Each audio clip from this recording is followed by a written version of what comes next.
niat, maka apabila dia lupa terhadap niat menjadi makmum gitu, batalat sholatuhu, maka batal salatnya.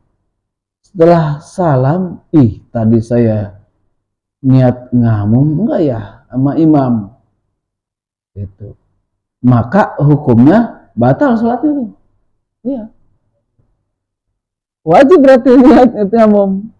Ya kalau kita lupa, tadi niat ngamum apa kagak ya, adaan makmuman, ausaka pihak, atau ragu tadi mah antara niat, ini mah ragu niat ngamum, ragu kayaknya ngamum sih niatin, tapi enggak sih. Nah kemudian dia ketika dalam kondisi ragu terus ngejalanin sesuai dengan yang dilakukan oleh imamnya gitu, maka ketika seperti itu batalat sholatuhu, maka batal salatnya. Tapi wajib tuh niatnya gitu. Begitulah Pak tentang sholat berjamaah. Yang kedua, mutabi'atuhu lil imam, hendaklah makmum ikut kepada imamnya bi ayat ta'akhkharat tahrimuhu, dengan dia sedikit mengakhirkan takbiratul ihram dari imamnya, anjani tahrimihi imamihi, dari seluruh takbiratul, dari seluruh takbiratul ihram imamnya. Begini berarti, ketika imam mengangkat usolli fardul maghribi salasa raka'atin mustaqbilal qiblati imaman lillahi ta'ala Allah, atau adaan imaman lillahi ta'ala Allah, saat imam mengucapin Allah, makmum pun sama gitu. Allah, imam hu akbar, makmum hu akbar, berarti berakhir atau belakangan daripada imamnya. Gak boleh ngedahuluin atau ngebarengin.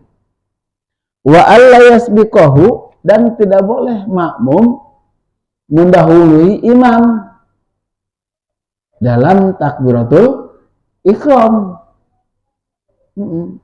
Sholli fardul maghribi Allahu akbar, imam masih Allah, dia mah udah akbar, maka tidak sah tuh. Kayak begitu hukumnya. Lam tan akid sholatuhu, maka tidak sah sholatnya. Berarti kalau tidak sah sholat itu batal sholatnya. Mesti bilang lagi, ada batal sholat berjamaahnya, ada batal sholatnya. Batal sholat berjamaah yang kayak gimana? Yang kayak begini, imam batal, tapi imam kagak ngasih tahu sama makmum, atau imam ngasih tahu sama makmum bahwa saya batal, tapi si makmum nih nggak ada yang ganti posisi imam. Itu kan ganti, kadang nggak paham, maka tidak batal sholatnya, namun batal pahala berjamaahnya gitu maksudnya. Tuh beda ya. Kalau batal sholat berarti total batal sholatnya semuanya, batal udah.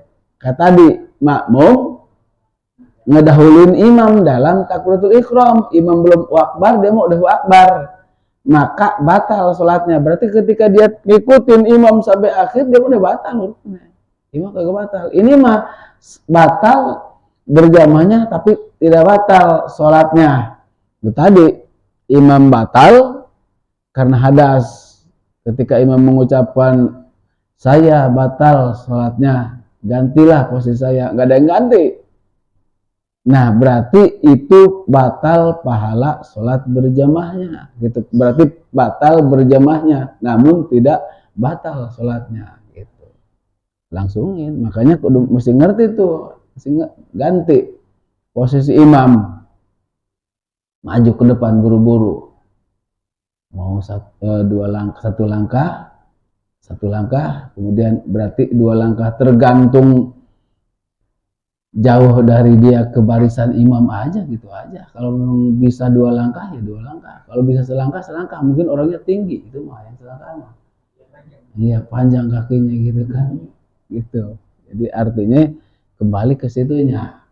Kalau tidak diganti imamnya, maka hukum sholatnya sah, namun hukum berjamaahnya batal.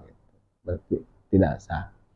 Berarti sifatnya munfarid. Apakah orang itu atau jamaah itu wajib niat sholat munfarid? Niat memisahkan dari imam? Nggak usah memisahkan, udah nggak ada imamnya, bisa gimana? Ya ibaratnya begitu, udah nggak ada imamnya, mau ngapain misahin diri? Misahin diri itu posisinya masih ada imam, imamnya kagak bener, berarti dia misahin diri dari sholat berjamaah, itu namanya mufarokoh. Sekarang imamnya batal, nggak usah munfarid, nggak usah mufarokoh, udah imam udah nggak ada, gitu. Lalu gimana tad kalau diganti sama orang yang barisan kedua? Kagak sah hukumnya. Yang barisan pertama nggak ada yang paham, ada yang paham di barisan kedua, diganti sama yang kedua, nggak sah hukumnya karena dia melewati barisan pertama. Itu beda dengan sholat qobliyah dilakukan di ba'diyah dalam keadaan uzur, datang ke masjid dia mau sholat berjamaah, udah berlangsung sholat berjamaah. Biasanya dia sebelum sholat ada itu, sebelum sholat wajibnya, biasanya suka melaksanakan qobliyah maghrib atau qobliyah isya.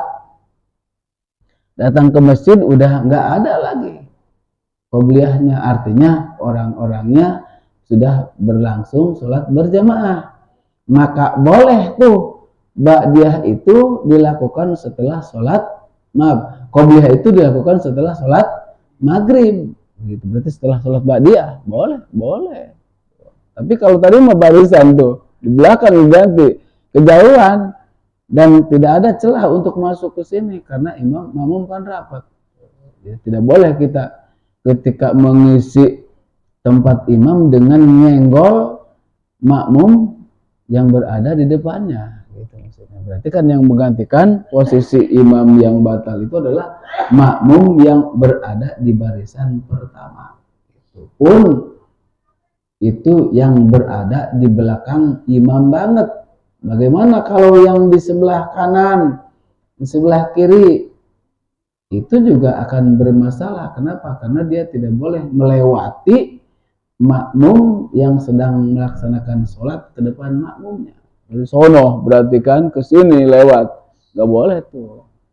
Berarti harus mengerti, harus orang-orang yang paham, yang sholat berjamaah, yang berada di belakang makmum. Berarti posisinya di sini harus memahami. Takutnya imam batal, baik batalnya karena kentut ataupun karena terkena najis dari binatang, baik itu kondisinya sengaja ataupun tidak sengaja, batal saja karena saking gatelnya, nggak sengaja dia refleks diusap, tahu-taunya nyamuk yang udah ngedot darahnya sampai nyamuk itu mati, nggak sengaja kan, nggak sengaja, batal udah sholatnya, udah segera dia mengucapkan kepada imamnya, kepada makmumnya bahwa saya batal. Atau kentut, kecapirit, itu mah udah jelas tuh mah ya, itu mah. Ini mah yang tidak sengaja kan, kalau namanya kecapirit mah batuk juga bisa jadi keluar tuh itunya. Enggak batuk gitu kan, nggak ketahan kan, beda itu mah air kan, capirit mah beda dengan keras. Maka segeralah dia memberitahu pada makmumnya. Bahasa apa sih Tar ngasih taunya? Cuma bahasa apa terserah, bahasa Cina, bahasa Inggris, bahasa Jawa, bahasa Sunda. Kenapa dibebaskan bahasa? Kan udah batal sholatnya. Jadi udah keluar, udah batal dari sholat, silahkan menggunakan bahasa apa saja. Nggak usah bahasa keren-keren. Anna batilun. Saya batal, nggak usah. Imam, saya batal. Cukup selesai. Uang udah di luar sholat kok. Mau ngomong apa juga boleh dia. Jangan kan mak ngomong, makan aja boleh. Kebetulan habis tahlilan pada maghribnya dia melang sayang sama anak bininya, dibawa sepiring pisang goreng, kalau ditaruh di belakang takut diambil orang, dibawa ke pengimbaran, datang ke pengimbaran waktu dia ngimamin batal, Masih tahu sama makmum saya batal. Udah dia batal makan pisang goreng, kagak ngaruh apa-apa, orang udah batal. Apa urusannya? Silahkan, dia pula ada kopinya dimakan di situ. Artinya udah bebas, udah batal. Nggak usah mikirin bahasa-bahasa apa sih ngasih tahu sama makmum. Nggak usah mikirin bahasa kita aja yang bisa dipahami. Kenapa? Karena sudah batal. Gitu. Ketika Gus Dur ditanya tentang usoli fardol maghribi, fardol isya'i, fardol subhi, fardol zuhri, fardol asri, hukumnya apa? Apa jawaban Gus Dur? Atuh, itu mah sunnah. Lalu bagaimana? Boleh enggak? Atuh boleh, kan usoli mah di luar sholat. Gitu kan. Di luar sholat usoli mah kan? Ada nggak usul dalam sholat? Enggak ada kan? Usul itu di luar sholat. Berarti atuh boleh. Itu. Jangankan usoli sebelum sholat, mau makan aja boleh. Usoli mah apalagi itu mah dia mau sholat. Mau makan sebelum sholat, makanya tidak membatalkan makan minum. Dia mau sholat tiba-tiba aus minum atau kagak ngaruh. Berarti apalagi usoli. Kenapa? Karena sebab itu dilakukannya, dibacanya di luar sholat. Kapan sih dalam sholat? Ketika dia sudah mengucapkan takbiratul ihram. Allahu Akbar. Udah dalam sholat tuh. Kalau baru ngangkat belum dalam sholat. Allah tiba-tiba gatal begini, batal sholatnya kan. Atau Allah belum dia tiba-tiba kentut, batal. Berarti ketika sudah sudah masuk dalam sholat tuh. Nggak boleh ngapa-ngapain tuh mah. Kecuali mikirin bacaan yang berkaitan dengan bacaan sholat, gitu maksudnya. Kalau di luar sholat waktu ngomong apa juga boleh, apalagi sholat, itu artinya ya. Berarti si makmum tidak boleh mendahului imam dalam takbiratul ihram. Itu. Wa in taqdimu tahrimahu ala tahrimihil imam. Maka apabila si makmum mendahului imam dalam takbiratul ihramnya, au koronahu atau ikorona ya. Apa koronahu? Membarengin makmum kepada imam dalam takbiratul ihramnya. Lam tanaqid sholatuhu, maka hukumnya tidak sah. Mendahului imam takbiratul ihramnya tidak sah, juga ngebarengin. Ketika imam Allah, dia bareng banget sama imam, maka tidak boleh tuh. Itu maksudnya. Ngebarengin aja nggak boleh, apa yang ngedahuluin? Gitu. Tidak boleh. Berarti mesti belakangan daripada imam. Wa in sabaqahu au takhalafa anhu bihima bila uzrin. Apabila dia mendahului imam, itu maka tanpa ada uzur hukumnya tidak sah. Uzur itu artinya tidak tahu, Pak. Tidak tahu, tidak paham. Dikira dia mah, soalnya gini, pernah ya namanya orang kan beda ya. Kalau mu'alaf mah masih mendingan. Ini mah orang udah dari baheula Islamnya, dari lahir dilahirin sama mamahnya yang Islam, orang tuanya Islam, kagak paham tentang sholat, kan terlalu banget. Kalau namanya mu'alaf mah wajar-wajar aja. Saya datang ke rumah seseorang mu'alaf. Waalaikumsalam. Tad, misalkan duduk saya. Ngopi apa, San? Ngopi apaan? Mau bulan puasa masa ngopi sih? Deh, emang nggak boleh puasa ngopi? Ya nggak boleh. Deh, saya mah tiap hari ngopi selama 7 hari. Itu karena dia memang mu'alaf kagak paham. Dikira dia puasa itu kayak gimana, gitu kan? Nah, bagi orang yang begitu mah kagak berdosa tuh. Sebelum dia dikasih tahu, berarti kan, kamu nggak boleh begitu. Sekarang mulai dari sekarang nih kamu harus nahan diri dari mulai fajar, subuh berarti sampai maghrib. Gak usah makan dan minum, nahan tuh. Nah berarti dari kemarin dia melakukan sebagaimana dia orang yang tidak puasa, maka tidak berdosa. Kenapa? Dia nggak tahu, nggak paham. Namanya itu awam. Dikira dia puasa itu kayak gimana, gitu kan? Taunya dia makan tiap hari. Dari mulai biasa kayak bulan biasa. maka ketidaktahuannya dimaafkan. Nah, orang yang tidak tahu sholat kayak tadi, ngedahuluin imam dalam takbiratul ihram atau ngebarengin imam, tapi ngebarenginnya nggak paham, nggak tahu karena kebodohannya, karena keawamannya, maka tidak bermasalah. Gitu. Bagi yang sudah tahu tidak boleh ngebarengin, apalagi dahuluin. Gitu maksudnya. Nah, silakan. Kemarin saya sholat Jumat, tapi kan ajannya itu cuma sekali, ceramahnya sih 2 kali. Nah, jadi masalah itu pas imam habis takbir itu pas Al-Fatihah dia nggak baca Bismillah kayaknya, walaupun di pelajaran juga kan dengar Bismillah gitu. Jadi dia nggak baca Bismillah sama sekali, langsung Alhamdulillah gitu.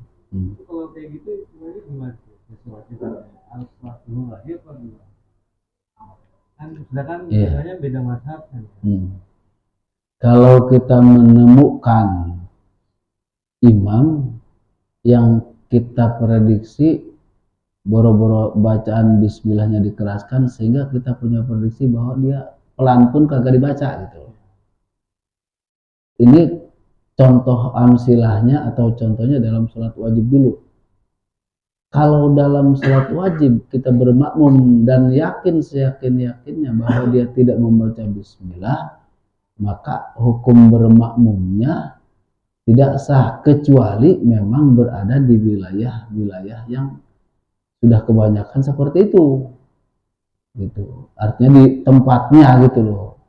Tapi kalau di tempat yang mayoritasnya lebih banyak yang menggunakan bismillah sebelum alhamdulillah, maka ketika bermakmum pada yang seperti itu hukumnya tidak sah.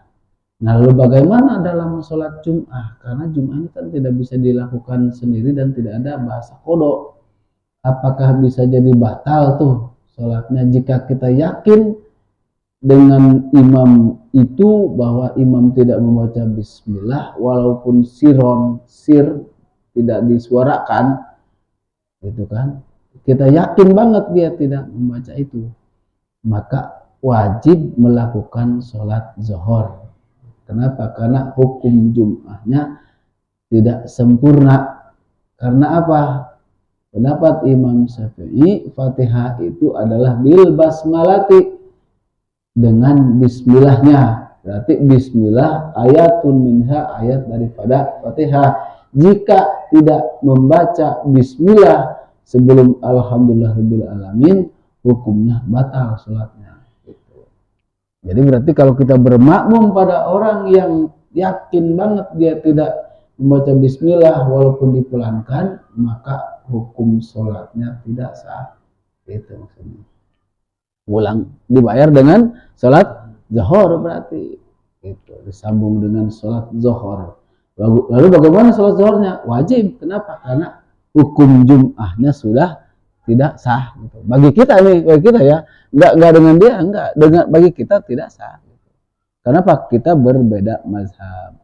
Kecuali yang berada di sana, ya, kitanya Jumatan di wilayah yang memang hampir 90% mayoritas orang-orang yang tidak mewajibkan bismillah itu bagian daripada Fatihah.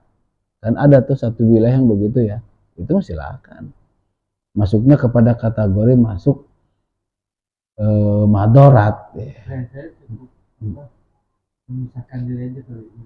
Kalau memisahkan diri tidak bisa. Di dalam sholat Jumat kan tidak bisa. Tidak ada yang namanya mufaroqah. Gitu. Artinya. Kalau sholat wajib mufaroqah namanya. Ketika kita yakin bahwa dia tidak baca bismillah dalam sholat jahar isya dan maghrib, isya dan subuh, tiba-tiba alhamdulillahirabbil alamin, yakin banget tuh dia tidak membaca bismillah, dengan cara dipelankan pun nggak ada bismillah, maka wajib kita memisahkan diri. Artinya mufaroqah. Mufaroqah itu apakah ada niat? Tidak. Ketika dia alhamdulillahirabbil alamin, kita bismillahirrahmanirrahim, alhamdulillah, berarti itu sudah misahin diri, sudah mufaroqah. Gak usah begini, niat saya mufaroqah, niat saya keluar dari sholat berjamaah, gak usah.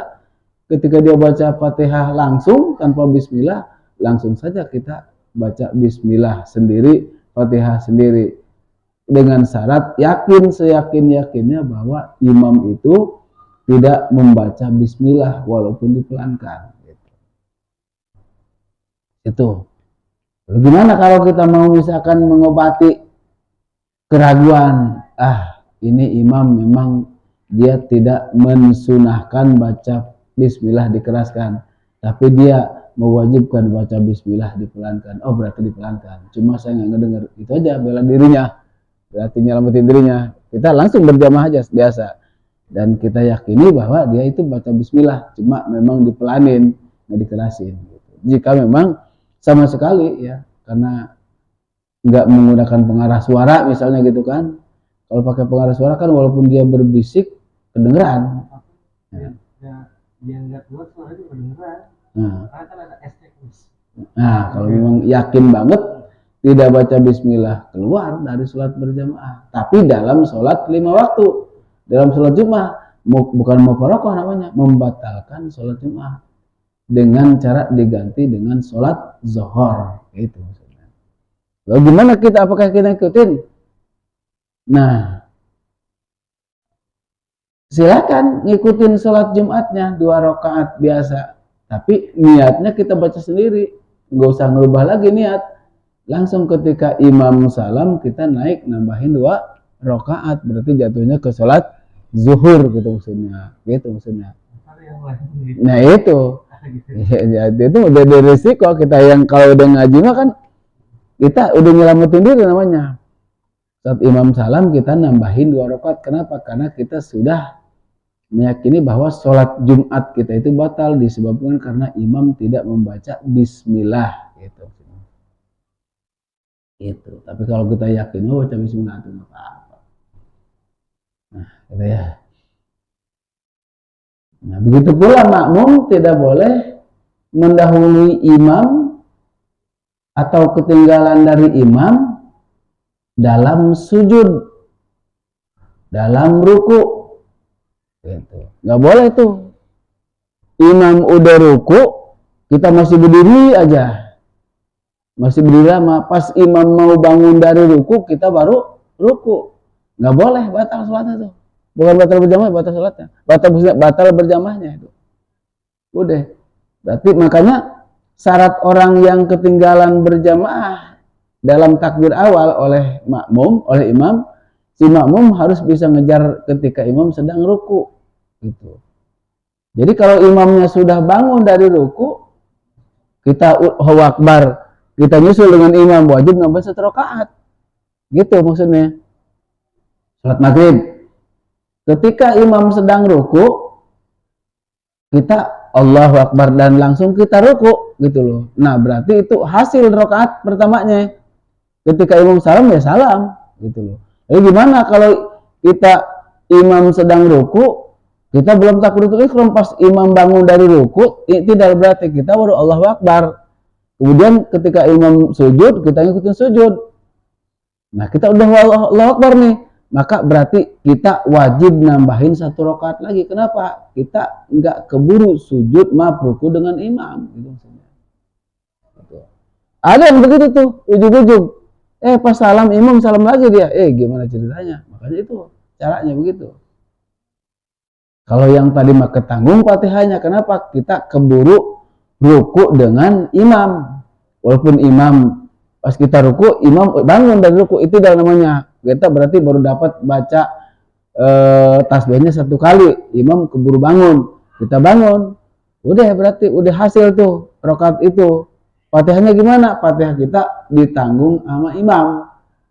Lalu bagaimana kalau imamnya udah bangun, kita baru Allahu Akbar, imam sujud, kita ikut sujud? Nggak boleh, nggak sah hukum berjamaahnya. Jadi sholat sendiri namanya, itu. Tidak boleh. Ketika dia imam salam dia salam, apalagi total itu batal. Karena rakaat yang terhitung hanya 2 rakaat gitu maksudnya. Nah, jadi usahain tuh. Jadi ketika imam ruku, kita ruku nyusul, jangan takholab beloy lama gitu.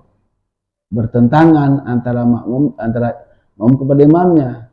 Makanya makmumah mesti ridho diimamin sama siapapun sekalipun imamnya yang kita benci, tetap wajib makmum. Kalau dia enggak senang, ya mau sholat sendiri gitu.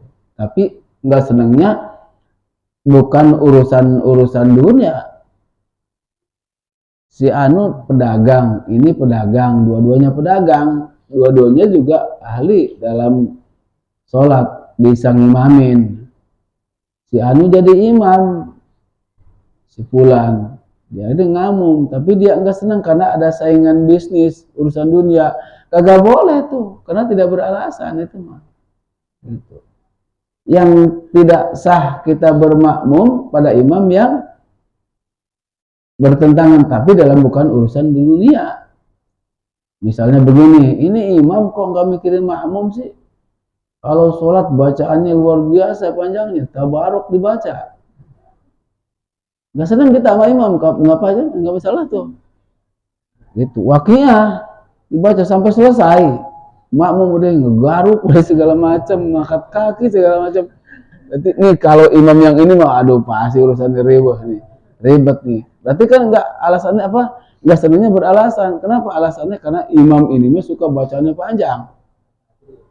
Al-Fajri gitu kan, misalnya, atau Umayyah Salun, gitu kan panjang tuh, sampai selesai lagi dibacanya. Kita biasanya nih imam kalau ini pasti nih, udah nggak aneh lagi nih, ini pasti nih wakiyah dibaca nih, sampai selesai, dilaguin lagi bacanya, gitu kan. Maka ketidaksenangan itu boleh tuh si makmum mufarokoh dari imam walaupun berkaitan dengan masalah agama. Kenapa? Karena sebab jauh banget itu masalah urusan apa, lama banget masalah sujud dan rukunya, itu bacaannya gitu. Nah itu berarti diperbolehkan mufarokoh. Tapi dalam urusan dunia mah nggak boleh. Wah ini imam sukses nih usahanya, saya nggak beri bangkrut. Itu nggak senang dalam urusan itu, tidak boleh mufarokoh. Kenapa? Urusan dunia. Makanya imam yang baik mah imam yang tahu hukum, nggak terlalu banyak bacaannya juga nggak terlalu sedikit. Gitu. Jadi sedang-sedang aja. Jangan apa namanya bahasa, boleh sih dibagi dua aja, dibagi dua yang sedang. Boleh wakiyah, boleh separohnya 2 ayat 3 ayat 4 ayat 5 ayat gitu, jangan sampai selesai. Tawaruk boleh 2 ayat 3 ayat gitu. Saya juga suka begitu Al-Quran, tapi nggak usah banyak-banyak. Oh Yasin mau dibaca atau boleh aja sendirian sholatnya itu mah. Jangan sendirian, sih masa bodoh mau Yasin kayak mau tabarok kayak mau satu Quran. Sayyidina Ali karamallahu wajhah sholat sendiri itu sholat sunnah, bacaannya setengah Al-Quran. Waliyatalatop tuh akhirnya sholat apa tuh? Al-Kahfi dari Al-Flamin rakaat pertama sampai Al-Kahfi, yang kedua Al-Kahfi sampai Anas. Luar biasa. Pernah nggak jatuh begitu? Gempor ente. Nggak hafal juga ya kita mah. Maka Nabi menyampaikan separuh aja ya. Mudah-mudahan bermanfaat ya. Amin ya Allah ya Rabbal alamin. Al-Fatihah.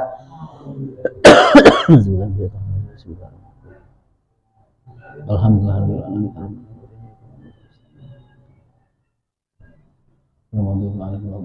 Assalamualaikum warahmatullahi wabarakatuh.